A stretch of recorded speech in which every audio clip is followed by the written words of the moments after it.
Greetings, everybody, and welcome to The Effect. This is Harmony speaking. Today is Thursday, May 4th, 2017, at 7:28 p.m. Central Standard Time. Wow, this is an oldie but a goodie. Ran across some evidence that I should have brought up when I made my many skeleton and skull videos and human anatomy, but anyway, here it is. These famous skulls, I'm sure everybody has seen them by now. They are, you know, being held in Peru. 300 of these things were found, and they want us to believe that they're human. So, what's interesting is this guy came out and has basically said, excuse me, there's a little bit of a problem here because it is missing the sagittal suture. So the sagittal suture, this little wiggly line right here, highlighted in red, is missing from these skulls. They don't have them. That's kind of like ding, ding, ding, ding, not human. Okay? If they're human, they would have that. They have to. So there's your smoking gun that these skeletons are not human like us, Homo sapiens. The other big red flag, which is really interesting, is that this person points out that the brainstem goes into the back of the skull. Okay, so, and when I made my videos, that's what I was talking about, how our older skeleton, the brainstem connected further back into the skull. So this is how our brainstems used to connect. But today, the foramen magnum, this is where your brainstem connects into your skull and your brain, is right here. This is pretty much dead center, right behind the jaws and stuff. And look at these nice little holes. And it's not back here. So this is clearly in the back part of the skull. So you can look right here, clearly in the back part of the skull. So these two factors are smoking guns. And now let's just do a little bit of reading.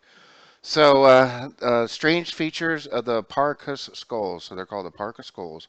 It is well known that most cases of skull. Oh yeah, they talk about how they want to say it was manipulated and all that garbage. But this guy says there's a possibility that it might have been cradle headboarding, but the reason why I don't think so is because the position of the foramen magnum is back towards the rear of the skull. So there he is. It's one thing to say that people put boards around their heads and elongated their skulls and do all kinds of stuff, and there is evidence of that. There's a tribe to this day, I believe, that does it. So you can find evidence of folks doing this on purpose. But his point is, well, then how did the brainstem move to the back? Okay, so a normal form of magnum would be closer to the jawline, correct? So this is just way out of whack. So La Marzoli, I guess it's his name, and I probably butchered it, points to the position of the former magnum in a Parker skull, which is also the point at which they drilled in order to extract bone powder for DNA testing. So they're pointing out there is a drill hole there, so all your critics can relax a little bit. So basically, Marzulli explained that an archaeologist has written a paper about a study on the position of the former magnum in over 1,000 skulls. Quote, he states that the Parca skulls, the position of the foramen magnum is completely different than a normal human being. It is also smaller. So it's smaller too, folks. Forgot that part. Which leads itself to our theory that this is not cradle headboarding. This is genetic. So this guy is saying, hey, it's not headboarding. This is a genetic thing, okay, folks? And this is a artist's interpretation of what they, probably look like. The other thing is they have these huge cheekbones here. So the pronounced cheekbones can be seen in the artist uh, Marcia Moore's interpretation of how the Parkers people look back on a digital reconstruction from the skulls. So here he is quoting again. In a normal human skull, there should be a structure which goes from the frontal plate clear over the dome of the skull, separating the parental plates, the two separate plates, and according with the occipital plate in the rear, said Marzulli. Quote, we see many skulls in Parcus that are completely devoid of a sagittal suture. Okay? So another smoking gun here. And then there is a disease they talk about known as craniosynostosis, whatever that is, which results in the fusing together of the two parental plates. However, Marzulli said there's no evidence of this disease in the Parcus skulls. So there is a disease that exists in human beings where they do not have this, and it's a disease known as whatever. But no, he says there's no evidence of that, and plus you're talking about a lot of different 300 skulls in this one spot. And then here he is showing the skull with void of the sagittal suture. And then also, what's this? The late senior Juan Navarro, owner and director of the Museo Arqueológico Park, whatever, which houses a collection of 35 of the Parker skulls, allowed the taking of samples from 3 of the elongated skulls for DNA testing, including one infant. Another sample was obtained from the Peruvian skull that has been in the U.S. for 75 years.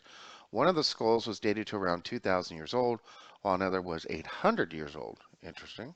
The samples consisted of hair and bone powder, which was extracted by drilling deeply into the foramen magnum. The process explained to reduce the risk of contamination.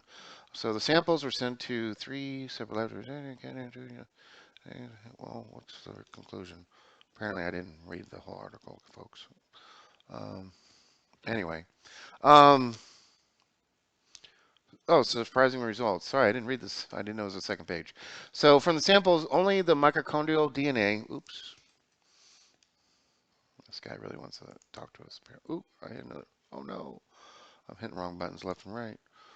Oh, let's see here. Sorry about that. Now we're back again. So from the samples, so that could be extracted. Oh no, here we go again. Excuse me. The remaining 3 hair samples all showed a haplogroup, genetic population group of H2A, which is found most frequently in Eastern Europe. So this group of skulls is most closely related to folks in Eastern Europe. Well, that's interesting.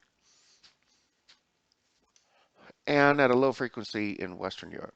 The bone powder from most elongated skull tested came back as T2B, which originates in Mesopotamia and what is now Syria. Essentially, the heart of the Fertile Crescent.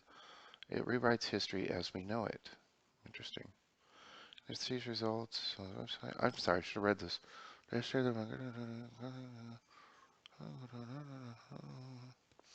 Well, anyway, I don't want to bore you. Ooh, that's a pretty interesting one. Look at that. The red-headed giants. You guys know that story? The story of the red-headed giants that got trapped in a cave. That's an interesting story. Extraterrestrial hypothesis.